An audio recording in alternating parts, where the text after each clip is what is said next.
ఇప్పుడు భారతదేశంలో రాజకీయ పార్టీల్ని, రాజకీయ నాయకుల్ని, including prime minister of India shake చేస్తున్న అటువంటి అంశం Gen Z and Gen alpha.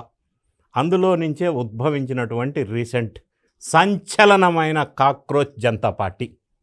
ఎందుకు సంచలనం అంటున్నానంటే, సోషల్ మీడియా వేదికగా సర్కాస్టిక్గా స్టార్ట్ చేసినటువంటి ఒక వేదిక. సార్, మామూలుగా కాక్రోచ్ బొద్దింక కంటే 99% మహిళలకి అసహ్యం, భయం, పారిపోతారు చూస్తే. పురుషుల్లో కూడా 60% మంది పారిపోతారు ఆ బొద్దింకను చూస్తే. అలాంటిది కాక్రోచ్ అని పేరు పెట్టిన పార్టీకి ఇంతమంది యువత పోగొట్టడం కూడా ఆశ్చర్యమే. That is the power of Gen Z. అందుకే ప్రధానమంత్రి గారు కూడా ఈ మధ్య కాలంలో ఈ జన్జీ ప్రస్తావన మాట్లాడుతూ ఉన్నారు. అన్ని పార్టీలు మాట్లాడుతున్నాయి ఫర్ దట్ పర్పస్. దాని ఇంపాక్ట్ ఎక్కువ ఉంది, సోషల్ మీడియా ఇంపాక్ట్ ఎక్కువ ఉంది, జన్జీ జన్ ఆల్ఫా ఇంపాక్ట్ ఎక్కువ ఉంది. ఒకటి. రెండోది, మీరు అన్నట్టుగా what is this cockroach Janata party.